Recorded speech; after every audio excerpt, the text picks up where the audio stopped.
Hello and welcome.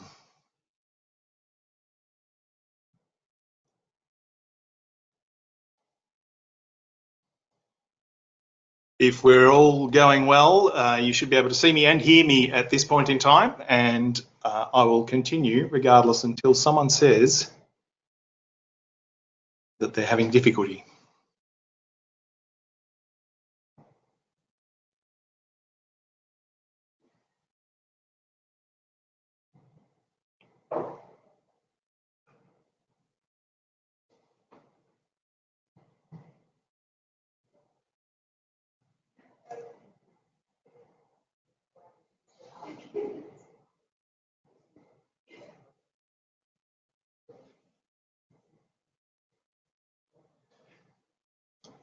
Welcome. My name is Scot Gardner, and I'm here to present this Writers Victoria seminar about how to write crap. Before we get too involved, I'd like to acknowledge the traditional owners of the land from which I'm speaking to you today. They are the Wurundjeri people of the Kulin Nation, and I am here to honour their memory and their futures and pay respects to the elders past and present. I would encourage you to name and celebrate the traditional owners of the land where you are today too. Bit of housekeeping. If you haven't been to a webinar before, there are a few things to consider. You should all be able to see and hear me. If you can't, definitely let the administrators know and we'll do what we can to improve on that. There will be slides appearing on your screen. Hopefully you can see the slide now with the How to Write Crap logo and my name on it. There are no handouts today. I figure if something that I say or do touches a chord, you'll take notes or you'll remember it. If the stuff that I have to say is of any value, all shall be well. Okay, now it looks like at the moment we have got the... you can ask questions using the text facility, and there'll be someone monitoring that and shooting through emails as we see fit. Okay, I want to go there, I think. What can we do?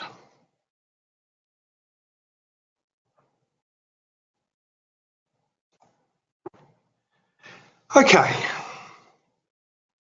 Once you've asked a question from the questions pane, it might take me a couple of seconds to get to it, but I will definitely get to your questions. If you can hear me, could you please type a hello or a greeting or something silly in the text box so that we get some feedback? Thank you.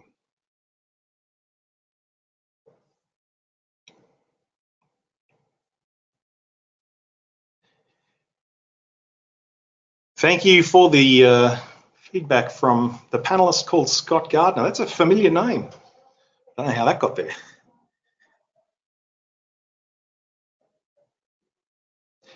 You don't need to worry if you miss anything too. This webinar is being recorded and you'll have access to it at the close of our session today, or it takes a little while to get it uploaded, but it will eventually be available to you.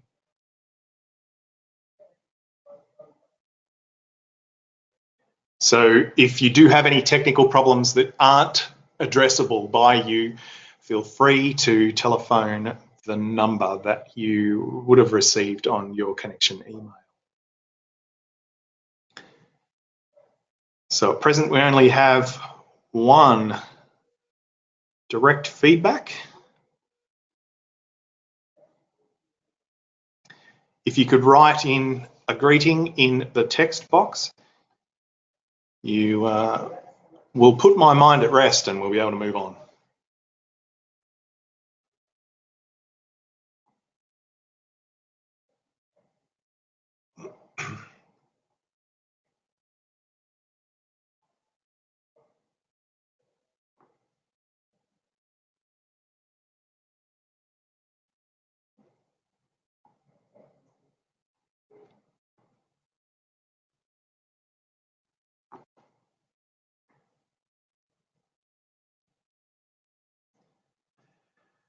Okay. So my name is Scot Gardner. I write novels mostly for young people. And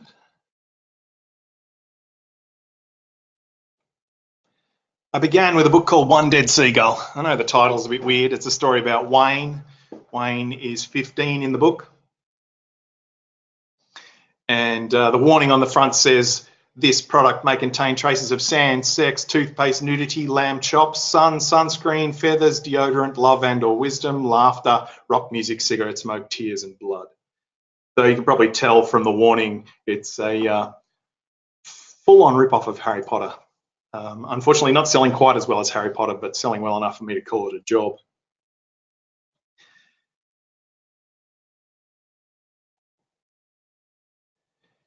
So my writing has been developing and still developing for about 18 years. And mostly I write fiction for young adults. Mostly I write realist fiction for young adults, so stories about the world that we live in. Male protagonists, female protagonists. I'm not sure if you can read the subtext on the front of The Legend of Kevin the Plumber. It says, some cracks can never be patched, and it's got a picture of a plumber's bum crack. I'm playing to my audience here, of course. So I'm 18 books into my career. Some are for a younger audience, like The Detachable Boy, which is a story about a young man who can pull himself apart and put himself back together again. It's realist fiction, based on my cousin. I've written a romance for Girlfriend.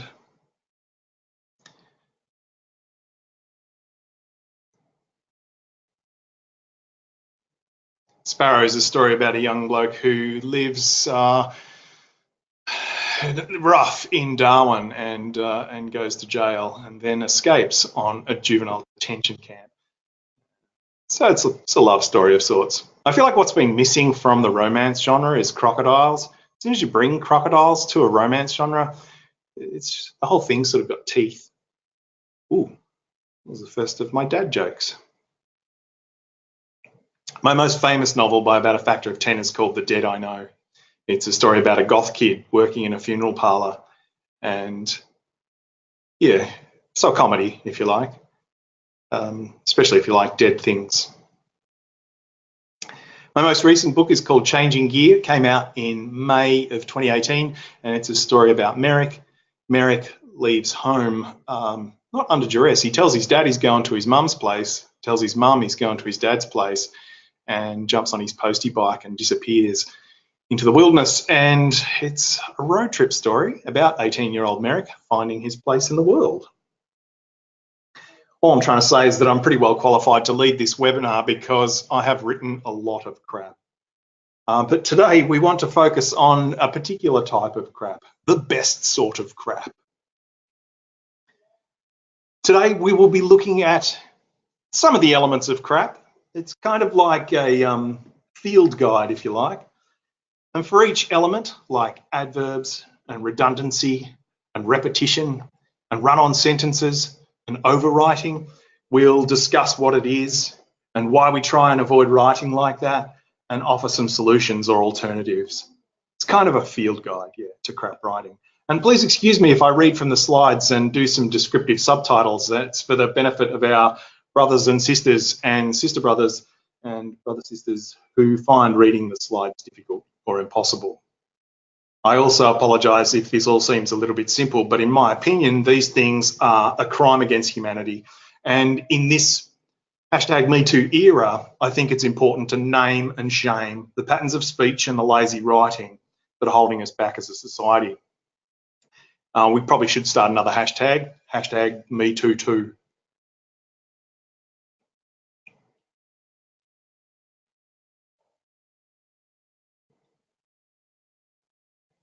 For each of the elements, we will break them up with some photos like this one. It's a dark and moody skyline with a dead tree silhouetted in the foreground. It's taken at Lake Coongie in South Australia with a quote from Ralph Waldo Emerson on it. The sky is the daily bread of the eyes. Some of this writing is so bad, excuse me, that we will need some pretty pictures and some nice words to stop us from going crazy. If at any time you do start feeling queasy because the writing is so bad, I encourage you to put your head between your knees, or start singing, clapping your hands, because that'll sort of shake you out of the moment a little bit. I'm joking. You shouldn't need to. It's really not that bad. Okay.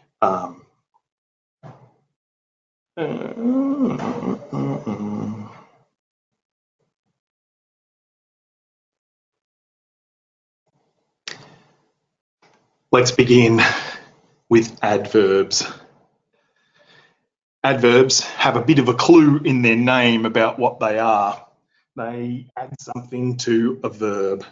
And a verb is a doing word, like run or jump or chant or postulate or beckon or fart or cry. And an adverb will add something to it, hopefully. Here's a list of adverbs, and I'm going to read from the slide, and while I'm doing that, I'd like you to text me what it is that a lot of adverbs have in common. Beneficially, badly,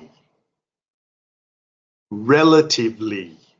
Is there anything there that you can see that is common to a lot of adverbs? Nearly, consistently, incredibly, back right, surely, generally.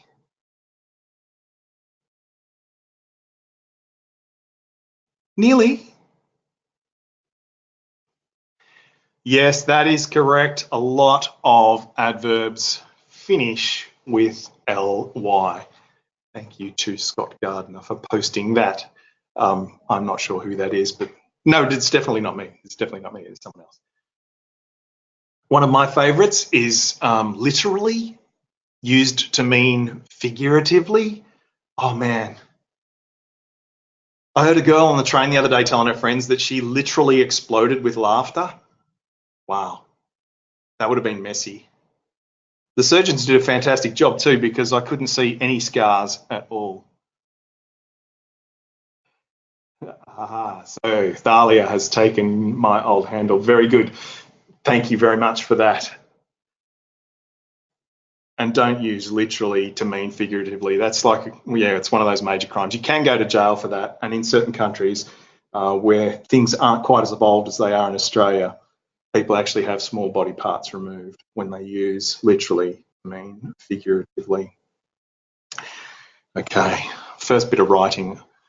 This is from a story by Covered in Ink by Nutella is My Friend.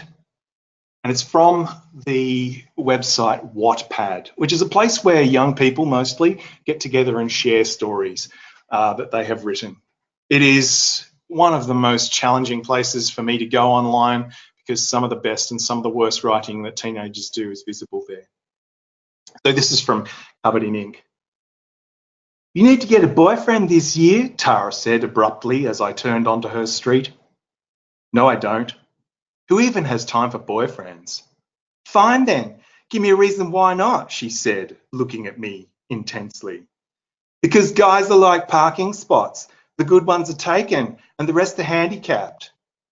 Youch, bit of ableist crap there, I replied, mentally applauding myself for coming up with that. Quite true, she said, unless you get in before everybody else. What's that supposed to mean? I asked as we pulled up outside her house. Guess who's recently single? She said excitedly.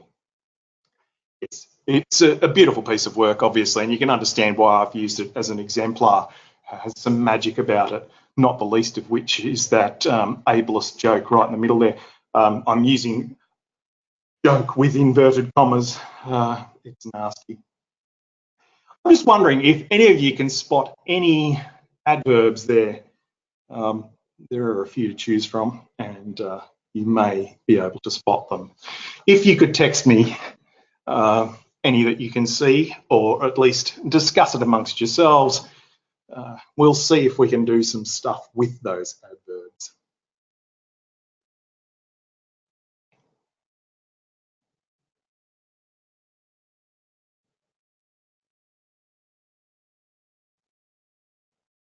A little bit of think music. That's probably not helping. Tequila. Okay, so if I did a global search for ly, you'd find that a lot of the adverbs do come up. And I would encourage you to do this with everything that you write if you find that you are tending towards using a lot of adverbs.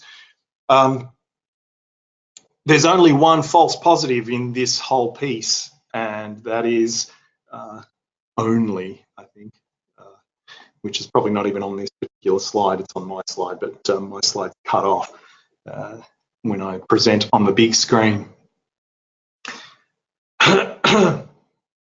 So, mentally applauding myself, good work.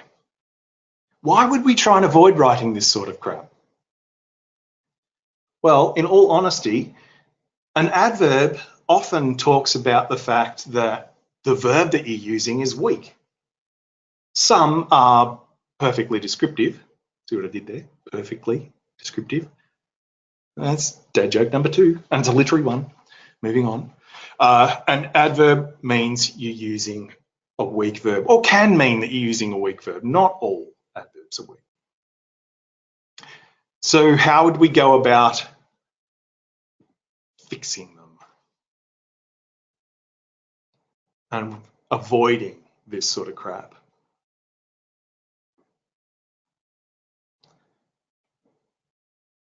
Do a global search for ly. Hunt down those adverbs. Make them more specific if you can. This is the thing that will liberate your writing from the grip of some soft-wristed adverbs. So a line from that text. Guess who's recently single? She said excitedly. We can get rid of that recently straight away. And I don't think it's actually going to cause any ill effect. Guess who's single? She said excitedly. Is there a way to say, I think that is definitely better, just taking that one word out. It's shorter and it's punchier, but there's still the problem of said excitedly. Is there another way of saying said excitedly that would allow us to get rid of the adverbs? Adverb.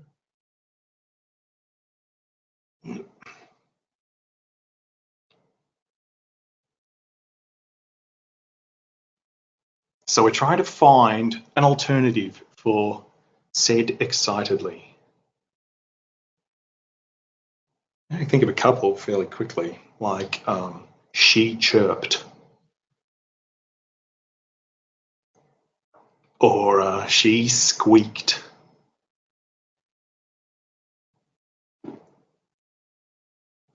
They're definitely improvements, but I feel like if you really want to scrub the crap from your writing, I think a major power is released when we start showing how a character's feeling by their actions.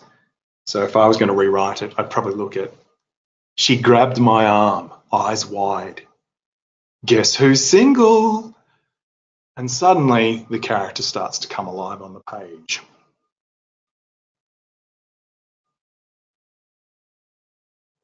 All right, well done. We made it to the end of our first little bit of crap, and there's some eye candy for you. Anybody recognize the creatures? That's going to be difficult for the blind and visually impaired people, so I'm a little descriptive here. It's a furry, kind of grey-brown furred creature with some very cute eyes and like little masks around their eyes. They're very cute. Any thoughts about what that critter is?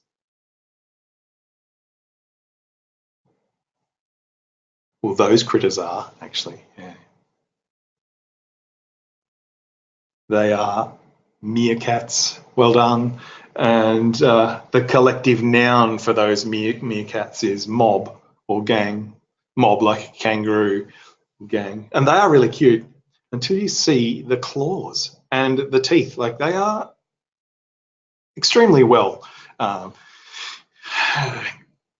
evolved to dig stuff out from under the ground and bite the head off small invertebrates. A bit like my nana. Okay, ducking back in again. Redundancy. What does redundancy mean? Well, to me it means why use one word when you can use three that mean exactly the same thing? A list of some redundant pairs that you might have come across. Things like added bonus. Yeah, well, if it's a bonus, it's already added and in the general vicinity mean exactly the same thing.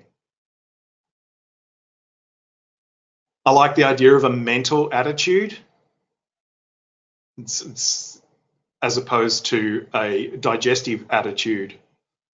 Yeah, I don't like your digestive attitude. There is only one type of attitude and it's mental.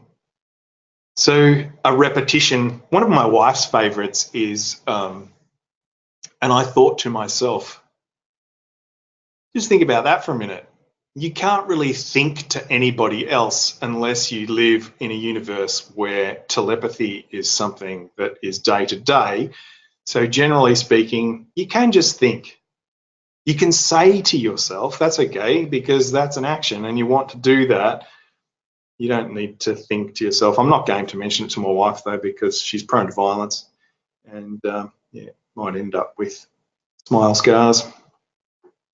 I like the idea of an uphill climb as opposed to a downhill climb. Well, I suppose you could climb downhill, but yeah, I don't think you need them both together. All right, so that's some pretty clear examples of some redundant pairs. Two words that are used together that don't really need to be together because they repeat themselves. Past experience, that's not a good one. All experiences in the past. You don't need to make sure that it's in the past. Bizarre thought.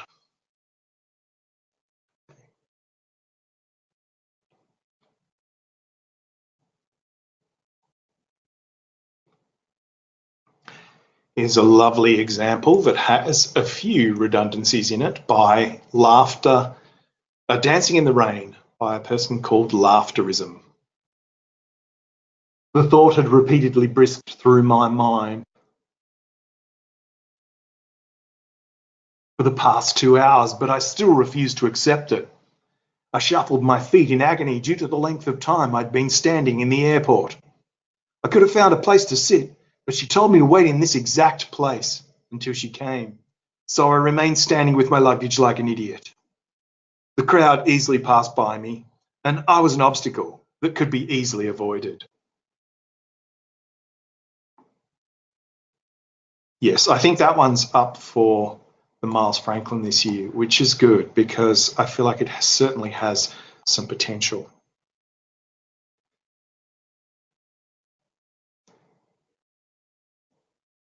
I wonder if you can see any redundancies in there that make your eyes hurt.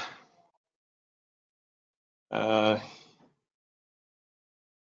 few little hints.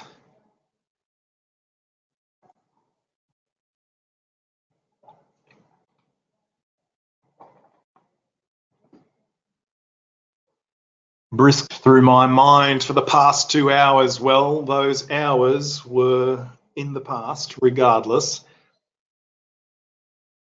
So you don't need past 2 hours.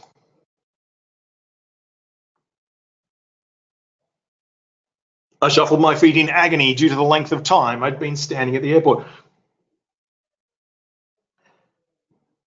Could have found a place to sit, but she told me to wait in this exact spot until she came. I'm wondering if this character is a human or perhaps a well-trained German Shepherd. She's very, very literal. I had this picture of them dancing like a street performer 1 minute and then looking like one of those living statues the next. Stay in this exact position. And what did her luggage ever do? Sounds like they're calling their luggage an idiot. So I remained standing with my luggage like an idiot. Poor luggage. I think the biggest killer for me is the crowd easily passed by me. I was an obstacle that could be easily avoided. If you're an obstacle, you can cause difficulty for people avoiding you. So it's a ridiculous thought. Why would we bother trying to avoid that sort of crap?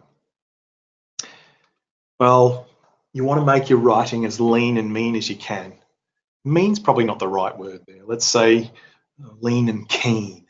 You want to make it so that it engages people and doesn't use more words than it needs to and is clear about its expression. How do we avoid, or what can we do to make things better? I would suggest that you tune in your redundancy radar, and that's something that takes effort and time and practice. You've got to start thinking about what you're writing from a godlike viewpoint. So you're actually looking down at this as a reader, and it's something that requires a presence of mind that you do have to practice. Practice reading like a reader, and you'll start to be able to spot the redundancies. Let's have a crack at modifying that line. The crowd easily passed by me. I was an obstacle that could be easily avoided. Done really well, repeating adverbs there. Easily, easily. We could probably just get rid of those. The crowd passed by me. I was an obstacle that could be easily avoided. And again, you're not really an obstacle if you can be easily avoided, so we could probably get rid of that. How about the crowd washed around me? That entire piece could be summed up in 5 words. We may have needed some information about the airport, but that's not compulsory. That would depend on where the story's going to go.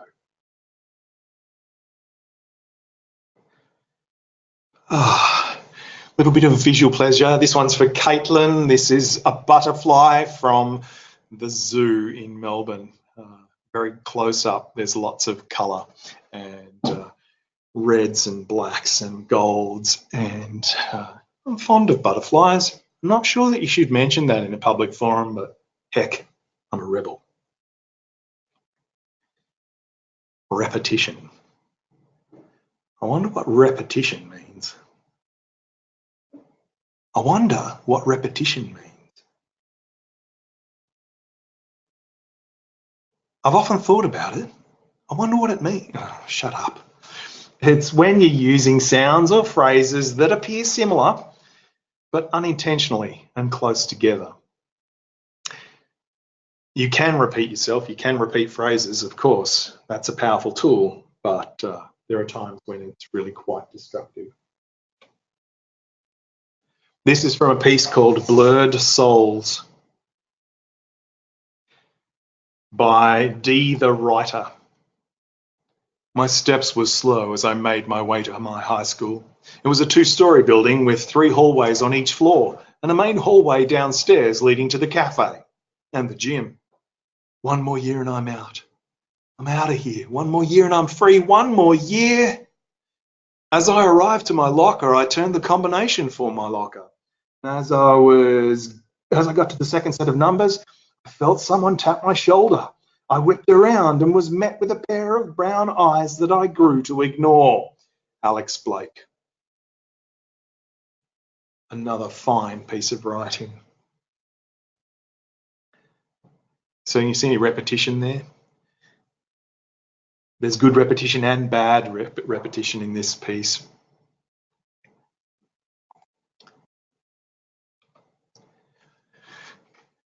We've got hallways and hallways in the second line there. Hallways and hallway. Even though they're not the same, when you're reading them, they can jar, and that certainly jarred for me as I was reading it. As I arrived to my locker, I turned the combination for my locker, and as I got to the second set of numbers, I felt someone tap my shoulder. So the my locker is repeated there, and it doesn't need to be. Oops.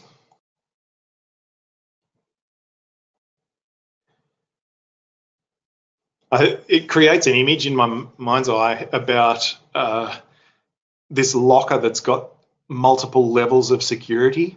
As I got to the second set of numbers, maybe it's got some retinal scanning going on there as well, and a thumbprint. It's a great locker. It's at her high school, his high school. try and avoid repeating yourself unless you're repeating yourself in a powerful way. Like, I think the one more year there is used in a useful way and intentionally, but the hallway, hallways, and my locker are accidental ones, and that repetition is destructive.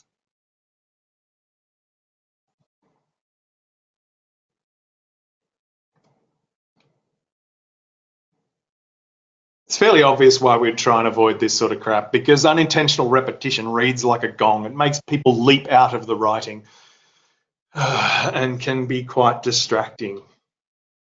How do we avoid it? Well, there are two options. You can read your work aloud or read your work aloud. It's a no-brainer. If you read your work aloud, you start to hear the way the words hang together. You start to hear the sorts of things that crash and bang, that don't crash and bang when you are scanning text with your eyes. What we're doing as writers is trying to mimic speech in lots of ways.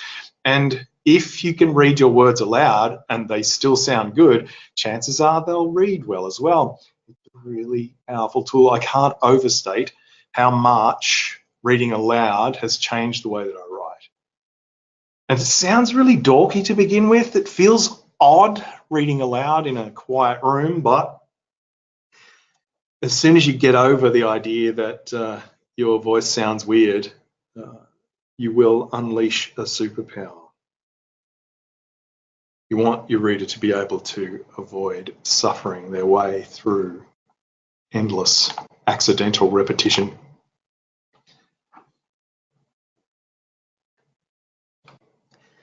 Let's have a crack at dismantling. As I arrived to my locker, I turned the combination for my locker. It would be pretty easy to modify that just by turning the combination for your locker. We can let the reader imagine themselves to your locker. In fact, you don't even need to talk about the combination. You could just open your locker, and it will require something, because I feel like changing the numbers or getting to the second set of numbers is unnecessary detail. I'll speak more about that as we go along. Whew, well done, powering through. Another bit of visual candy there. This is a kapok flower. It's a very bright yellow flower against a very blue sky. It's a kapok from Kakadu. Breathing now and moving on.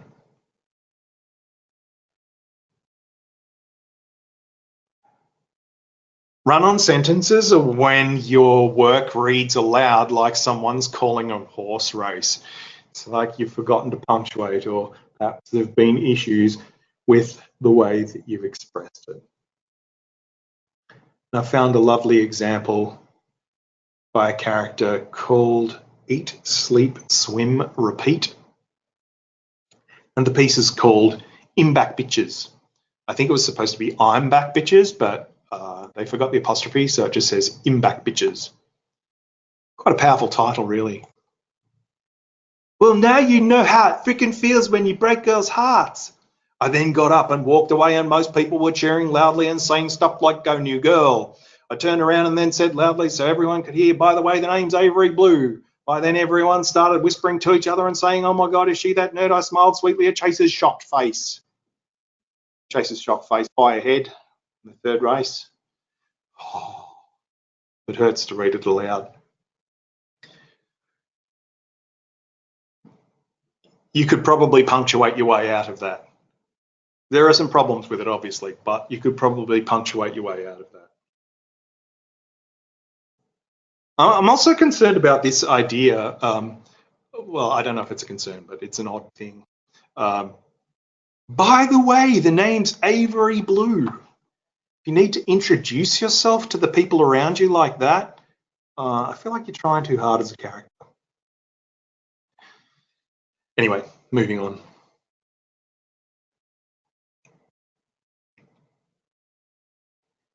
Why would we try? avoiding this sort of crap. Here's a meme that I think gets the point across pretty clearly. 1 comma changes "let's eat grandma" into "let's eat grandma." So the truth of it is, punctuation saves lives. Stay strong, people, stay strong. And how can you avoid writing this sort of crap? Read your work aloud and breathe.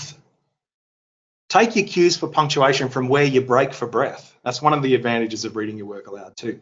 If you find yourself gasping as you're reading aloud, you may have been born last century. Like I don't know if you've, well, very early part of last century, probably the century before, when the habit was for entire paragraphs to go unpunctuated, and it was very breathless reading. Now the trend is definitely for shorter, sharper, more concise, punchy. That was punchy. That was punchy with a mohawk. Punchy sentences. If you find yourself gasping, then you may need to break up the sentence into smaller fragments.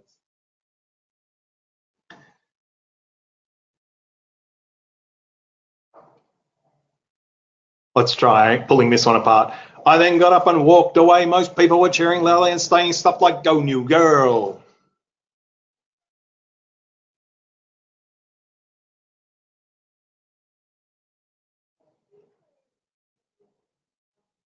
Cheering loudly? I suppose you can cheer softly, but most cheering's loud, so we probably don't need that. And you take out the adverb there and it improves the process, no doubt about it. I walked away. Through all the cheering and laughter, I heard, "Go new girl." And you're allowed to be new and you don't have to introduce yourself as Avery Blue. They'll work it out eventually. Ooh, some more eye candy. This is a golden stag beetle, which is odd because it's green in this light and it's got a red head. He's called Lamprina aurata. He doesn't look very gold at all. Breathing, breathing. Now we're kicking on with overwriting. What is overwriting? Well, the general idea is, why would you use one word when you can use 27?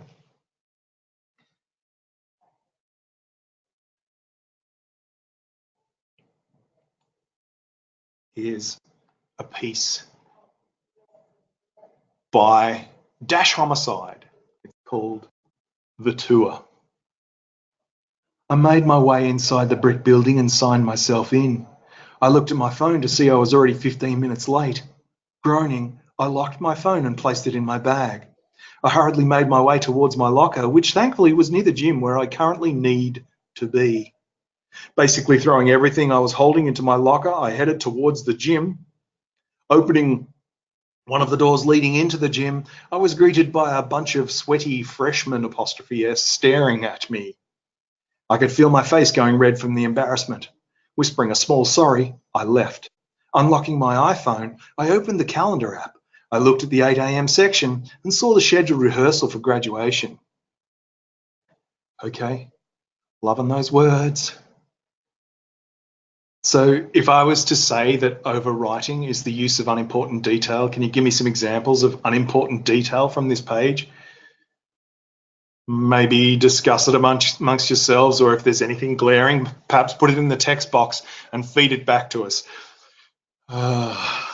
Some overwriting. Unnecessary detail. Can you see any unnecessary detail in there? Over to you guys. Send me some text.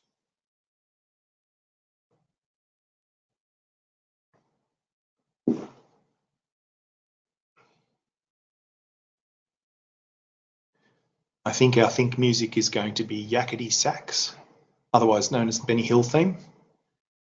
Sorry,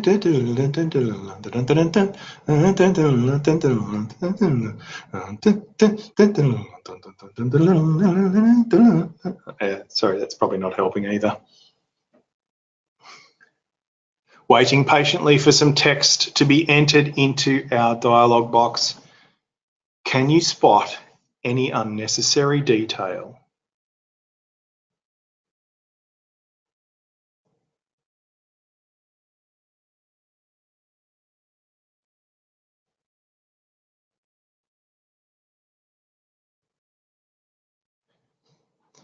just as a side note, I love the fact that there's a continuity issue there. Basically throwing everything I was holding into my locker, and then the next paragraph, unlocking my iPhone. So he's got one of those magic iPhones that you throw into your locker, and then when you need it, you just say, iPhone, I need you, and it appears in your hand. I'd love one of those. I think that's the iPhone XS. It's got the magic reappearing facility. It's quite useful. All right, so it seems like the feedback thing is broken. Maybe it's just me. I do love you, I promise. We will move on. So I think I can blip those away, and then blip and blip. Blip. Why would we try and avoid writing that sort of crap? 3 little words have become my mantra, and they underline everything. Oh.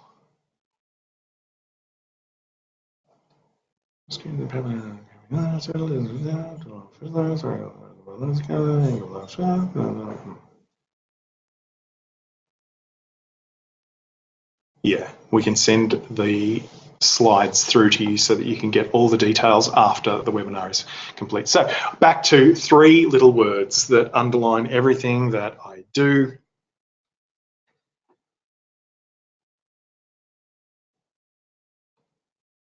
Story is God. Everything that you write, everything that you say, everything that you do has to be in service of the idea of story. And when you're using unnecessary detail, you are not serving the God of story. You are making it laborious for a reader to get through your piece. Try and keep the detail lean and mean also. How can you avoid writing this sort of crap? Oh, interestingly, and I hope I can put the link in the description, one of my favorite books about the idea of story being God is by a screenwriter called Robert McKee. He's an American guy, and the book is called Story. Yes, he is a screenwriter, but I think his worship of story is something that everyone needs to get a sense of. So how do we avoid writing this sort of crap? Make every word in every sentence count and rewrite your heart out. Got to make it as polished as you can make it. It's possible to kill a story by polishing it, but I think that the risk is worth the effort. Polish, polish, polish. And I think I've managed to distill that entire paragraph down to a single line. I signed in 15 minutes late. I bet that hurt.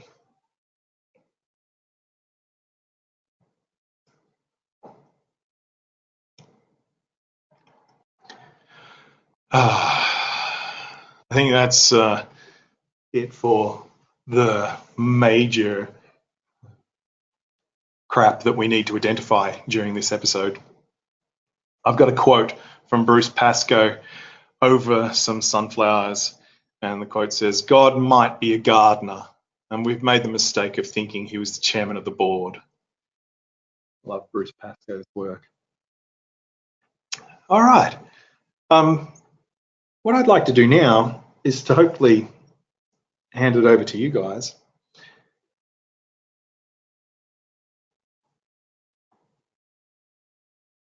Where are we here?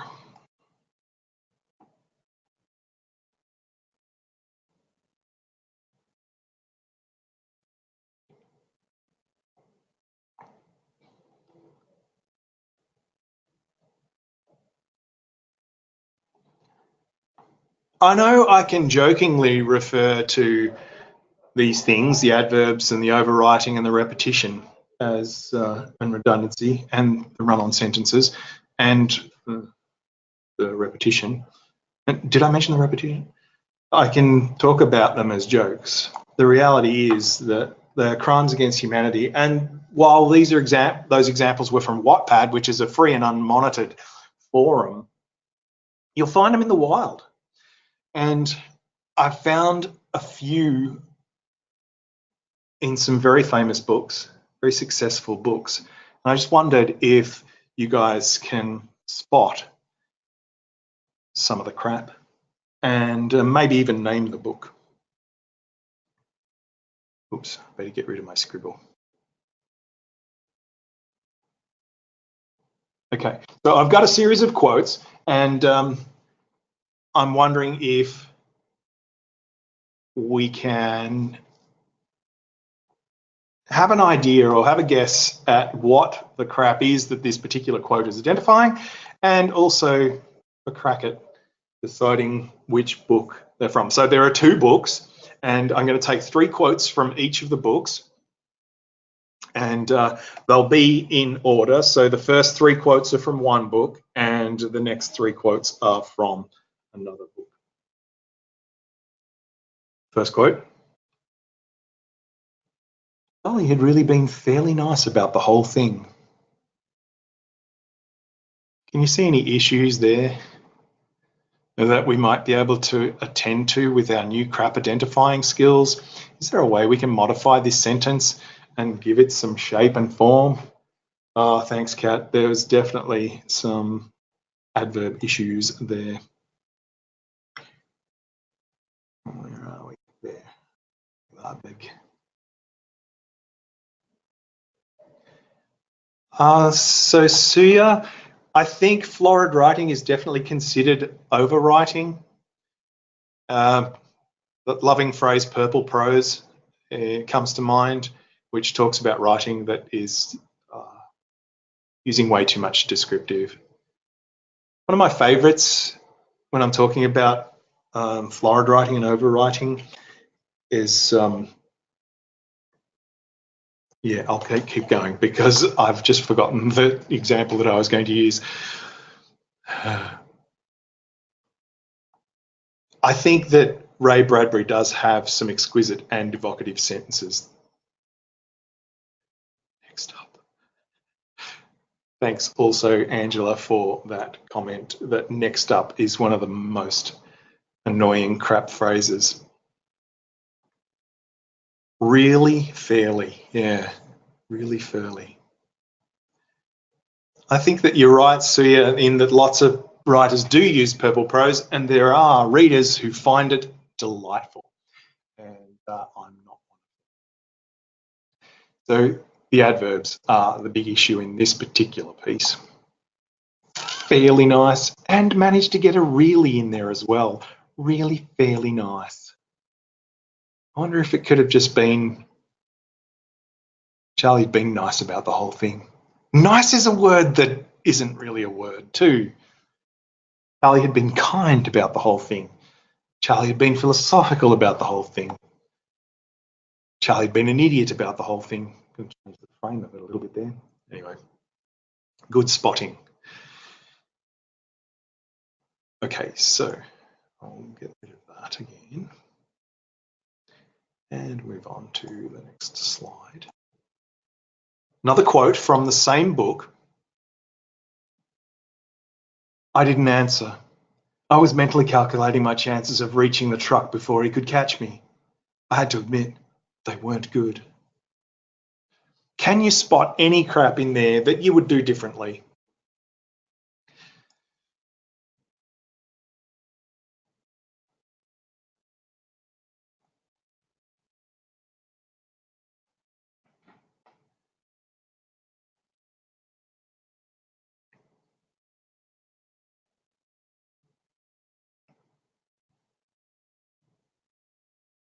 Yeah. Thank you, Suya. That's got the double bonus of being, well, there you go. What was the phrase from the paired ones? The added bonus of being a paired redundancy, mentally calculating. I'm glad he wasn't using a calculator to calculate her chances of reaching the truck before he could catch me, because that would have been an embarrassing moment in her life. Yeah, it's definitely overwritten, Kat, and the use of adverbs is challenging. Mentally calculating.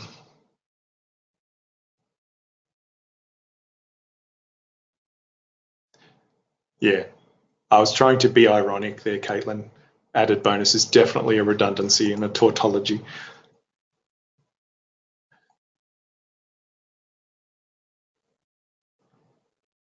Okay, next slide. This is another quote from the same book. I want to go, I lied. I'd always been a bad liar, but I'd been saying this lie so frequently lately that it sounded almost convincing now. Is there any crap in there that you'd weed out?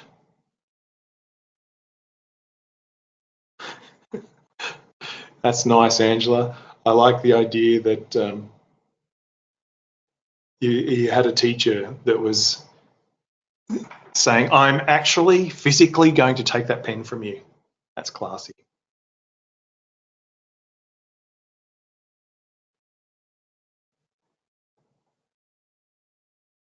You could probably improve that, as Sue suggested, by taking out the I lied. I want to go, I said. That would have taken at least one of the repetitions of lie and lied out. Lied, lied, liar. They're not the same words, but as Kat suggested, they are repetitive, and there are ways around that.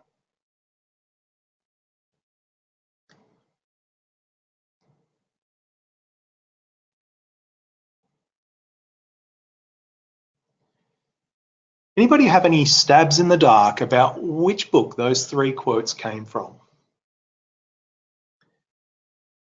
I can tell you that there are a little over 100 million books with those errors in them available on the market.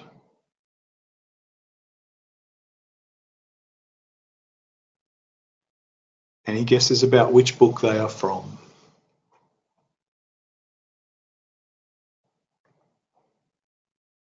Charlie and the Chocolate Factory. I think that's a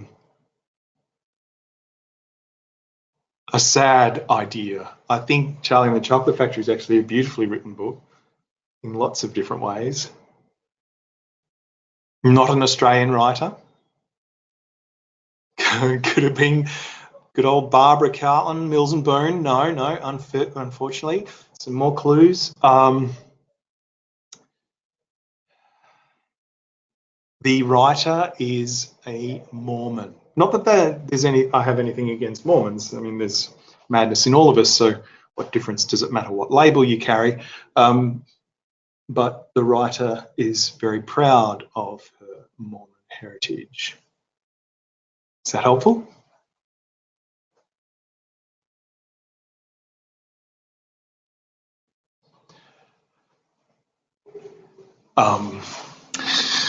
Vampires, werewolves.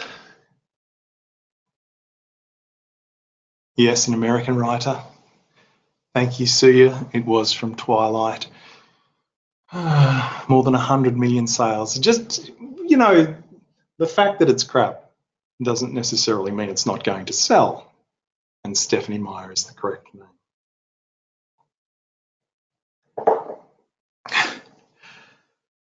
All right, I want to have a look at another book and some magical quotes.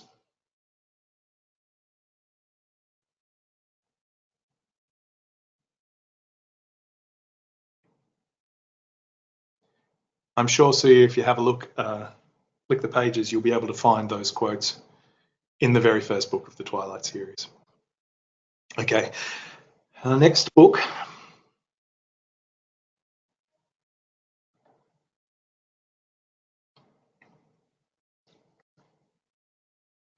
Mentally girding my loins, I head into the hotel.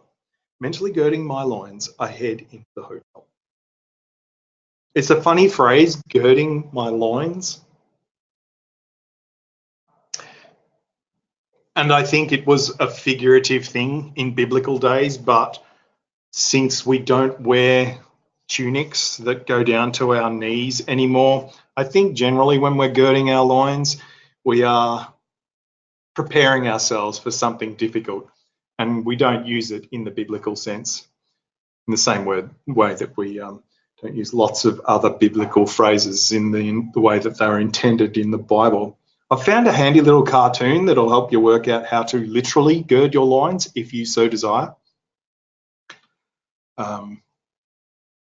You can see in the top left there the long tunic. You pull it up, make a nappy essentially, and tie it around the front so that you are ready for some hard labour or a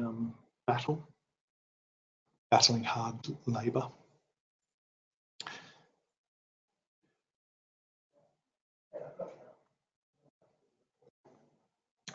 This was taken from The Art of Manliness, which is a website dedicated to learning how to gird your loins. Not exclusively girding your loins, but it is an important part of the process. So we use it now to represent preparing for something that you know is going to be difficult. And that can be a psychological thing or it can be a physical thing, but you don't need to mentally gird your loins anymore. You can now just gird your loins. And we know that it's something that's happening inside your head. It is an odd sentence and difficult to understand. And it does look uncomfortable.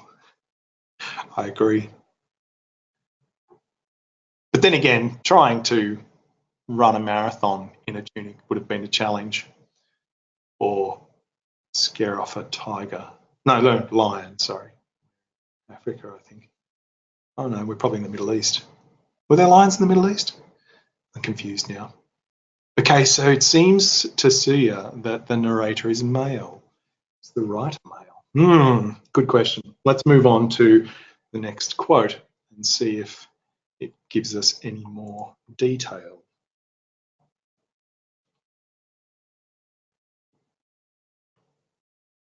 How could he mean so much to me in such a short time? He's got right under my skin, literally.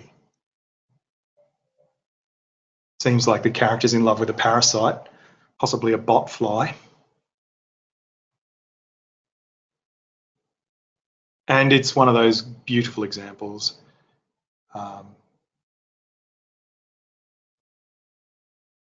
Literally meaning figuratively, because you would hope that he hadn't literally got under the skin, because that would be awkward. So not to reveal the private conversation that's going on, but yeah, I think Caitlin and their group understand the classic text from which this is taken.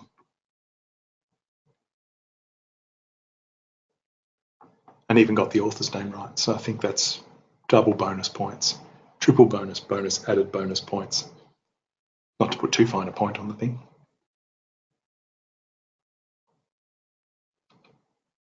Another quote from the same piece.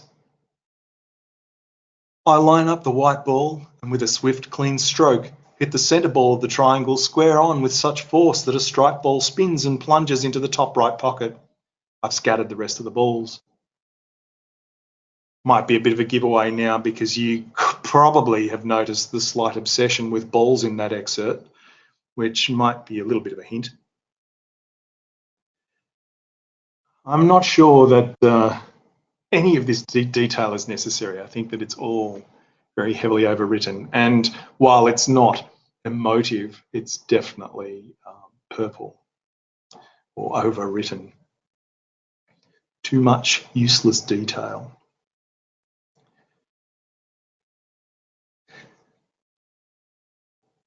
So 120 million copies of this one sold, so another bestseller.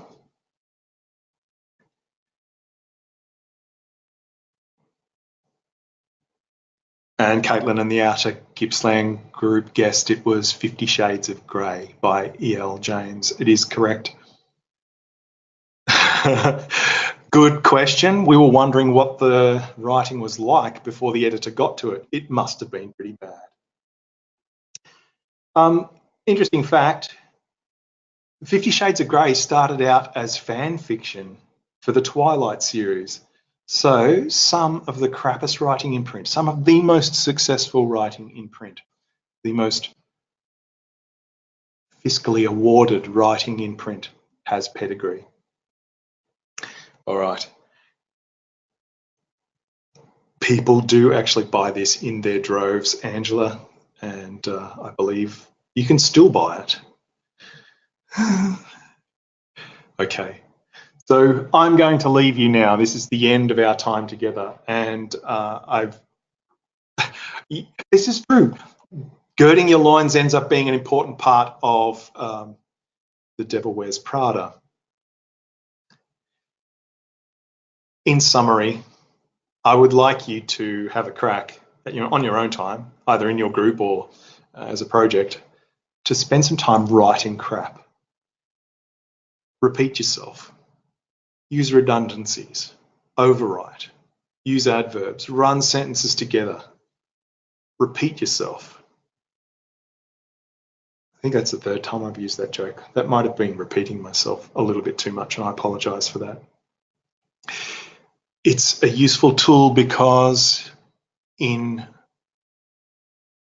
writing crap, we exorcise those things that are part of writing that we don't want to be there.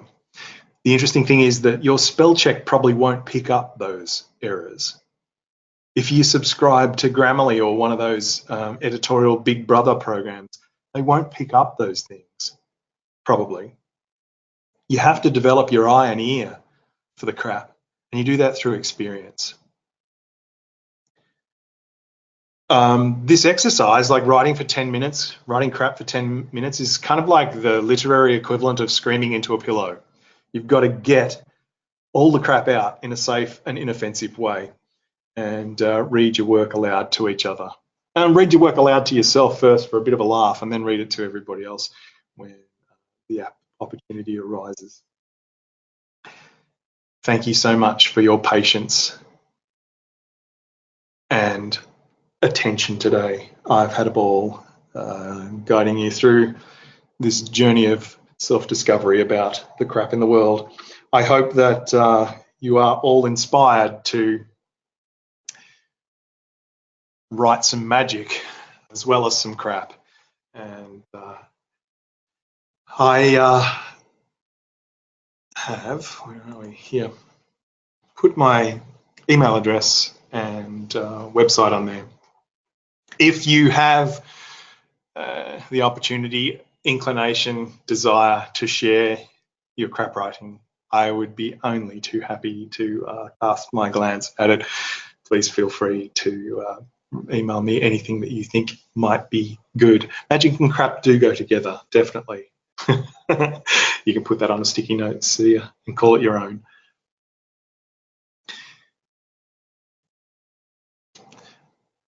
Thank you again for your attention. I hope you enjoy the rest of your time together, and please feel free and to email some stuff to me. I was just laughing at Kat Reed's comment. She doesn't think she needs to practice this, but we all do. We all do. The crap sneaks in. I've read some first drafts of stuff that my multi-million selling friends have written, and I tell you, there is still crap in there that they need to weed out. It's a constant, ongoing, evolving process, and I wish you more power in being able to detect and eliminate crap from your own writing. See ya.